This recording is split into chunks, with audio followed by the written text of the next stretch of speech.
Como a Bíblia influencia nas vossas visões ou na sua visão sobre a redenção e a salvação? Certo. A Bíblia, para ser claro e preciso, a Bíblia é como as provas dos anos anteriores. Vê algo. Um estudante, para ingressar no ensino universitário, então lá no preparatório, ele vai poder ter provas dos anos de 2019, 2015, 2012, para poder dar-lhe uma ideia de como as provas dos seus anos podem vir. É assim a Bíblia, para um filho de Deus. Quer dizer, a Bíblia são provas de gerações passadas. Eu assim estou a ver a Bíblia, estou a ler, né? Estou a compreender que Deus havia enviado um profeta, Jesus. Havia os religiosos, os fariseus, os saduceus, os helenistas, herodianos, e até os perizeus, assim por diante. Jesus era um profeta, teve uma mensagem, teve discípulos, não teve uma denominação religiosa, assim por diante. Ele foi crucificado, foi cuspido, foi humilhado. Somente teve 12 apóstolos e 70 discípulos. É onde ele estava a ministrar. Então, quer dizer, a Bíblia é as provas dos anos anteriores. Agora, vê algo, Fly. O facto de eu estar no preparatório do Walter Paulo Kimosé com um outro, assim, neste ano de 2023, para poder ingressar no ensino universitário neste ano de 2024, e eu consegui resolver as provas dos anos de 2015, ou 2018, ou 2010, ou 2020, 2021 ou 2022, será que isto já me faz eu ingressar diretamente ao ensino universitário sem que eu resolva as provas a qual eu terei que enfrentar? Não. Aquelas provas simplesmente deram-me uma ideia de como as provas dos meus podem vir. É assim com a Bíblia. Significa que alguém que deposita quer dizer, que deposita, e isso escandaliza as pessoas, isso que eu vou dizer, porque vocês não compreendem. Alguém que deposita a sua fé na Bíblia para ser salvo é um demônio. Isso escandaliza as pessoas, vocês não compreendem.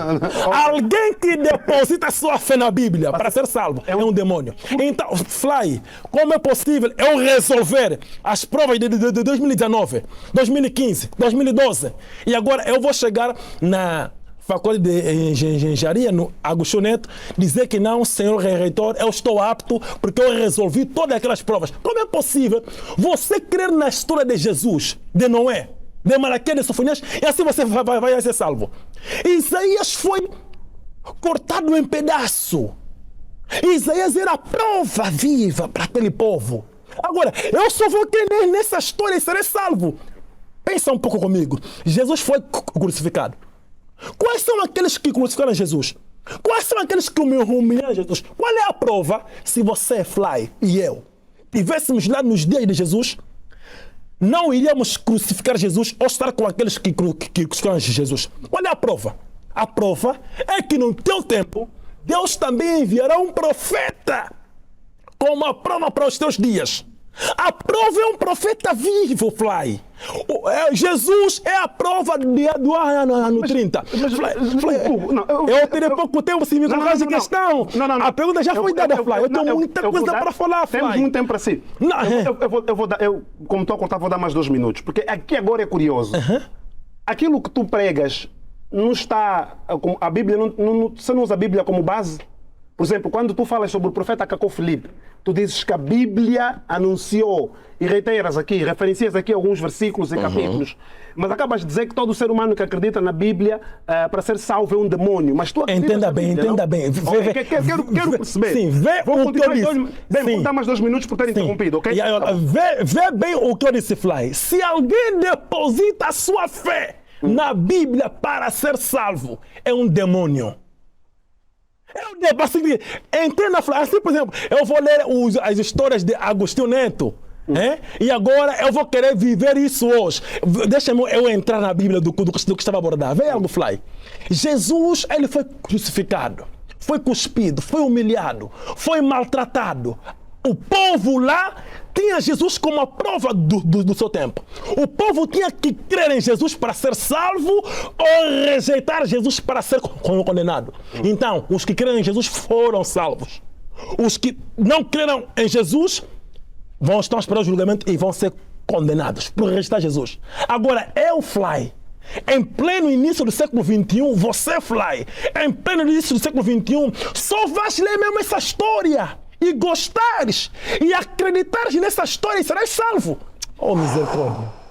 Como é possível? A história diz que Jeremias foi lançado em um poço. O povo tinha que crer em Jeremias, mas Jeremias foi lançado em um poço. O povo combateu Jeremias. Quais são aqueles que estavam ao lado de Jeremias? Eram os filhos de Deus. Agora eu, qual é a prova? Se eu tivesse nos dias de Jeremias, eu não iria lançar Jeremias em um poço. E Isaías foi cortado em pedaço pelos religiosos do seu tempo.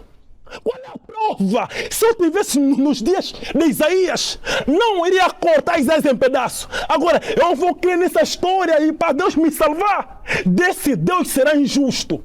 Qual é esse Deus que envia a história para um povo e o povo tem que crer na história e para outro povo lhes envia Isaías? Você vê, olha, o povo vai falar, oh Deus, se você também nos enviasse a história de Isaías, nós iríamos crer. Agora, você nos enviou o próprio Isaías. Deus, foi difícil para nós. Então esse Deus será um Deus injusto. Se Deus é o Deus dos espíritos dos profetas, conforme João disse em Apocalipse capítulo 22, versículo 6, esse Deus deve continuar a enviar profetas de geração em geração. A humanidade deve enfrentar este profeta. E este profeta hoje é Caco Filipe. É ele que todo mundo rejeita. É ele que todo mundo combate. Caco Filipe, ele é contra todo o sistema religioso. Ele diz que todas as religiões da terra são o nome de Satanás.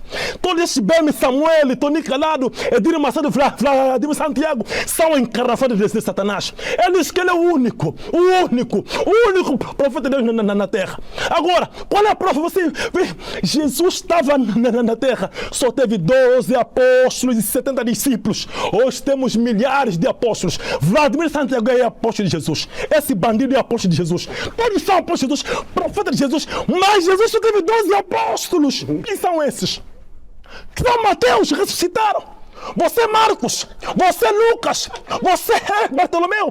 Quem são esses? Esses são bandidos. São os lobos devoradores que Paulo disse. Que viria um tempo em que os lobos devoradores apareceriam e que as pessoas terão comissões de poder ouvir a verdade. Por causa desses lobos devoradores que estão a devorar a humanidade com muita história, com milagres e prodígios, aproveitando-se a situação da humanidade de hoje.